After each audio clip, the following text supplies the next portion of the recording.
Hello friend, তোমরা সবাই কেমন আছো? আশা করি খুব ভালো আছো। আমরাও খুব ভালো আছি। তো আমরা এখন চলে এসেছি বাজার করতে, কারণ আজকে আমাদের ইচ্ছা হচ্ছে একটু পিকনিক করবো।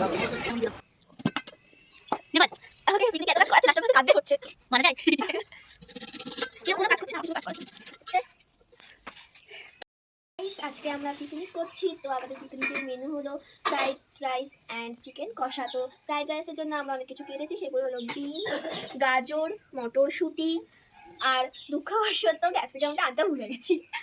হচ্ছে চিকেনের মশলাটা হচ্ছে এখানে, আলু ভাজা হয়ে গেছে, চিকেনটা ধোয়া রয়েছে, মশলাও হয়ে গেছে। আর আমাদের রাঁধুনি হচ্ছে সুজাতা রানী। একটু হাই করে দাও। হাই।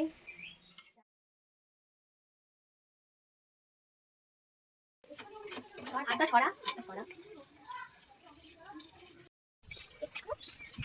এই যে আমাদের খাবার গলা পাতা। এখন ফ্রাইড রাইসের জন্য বিনস ও গাজর ভাজা হচ্ছে।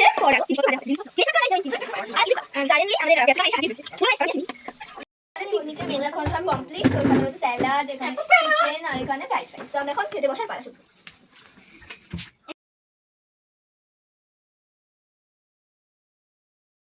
কলার পাতায় আজকে আমরা খাবো কলার পাতায়। তুই কথা বলবি? আমার মাথায় এবার দিলাম আমি সব গরম দিয়ে দিলাম। এবার পড়ে যাচ্ছে তরকারি। এই বারান্দায় লাইট নেই না? আচ্ছা, ওই লাইটটা জ্বালিয়ে দে লাল না ভিডিও করতে হচ্ছে। বুড়ি বলল জল বেশি খাবে না। জলই জল দিচ্ছি। খেয়ে দিবি কারবার করে। যখন আমি কি বলি, ওই যে বলে চাল বেছে দিয়েছি। হ্যাঁ, আমি চাল বেছে দিয়েছি না বললাম তোমায়। এবার খা, খেয়ে বল তো কেমন হচ্ছে। তাড়াতাড়ি খা, আমি এই লিপস্টিকটা নিয়ে নিই। খা তুই প্রথমে মুখে তোল। হ্যাঁ, আমি তুলি প্রথমে। এরকম হাতে শোনা হয় ভাবতে পারি। ওয়াও, শনি রবি, হ্যাঁ মঙ্গলবার। তাহলে সাফ করে দিয়েছিস? হ্যাঁ, তাহলে কাপড় কেটে দে। আমার তালা ডিজাইন বানিয়েছে একটা খাবার। আমরাও খেয়েছি, আমরা পিকনিকের খাবার সাথে সুশি, রিত্তর, ছুটিকার খাওয়া দিচ্ছি।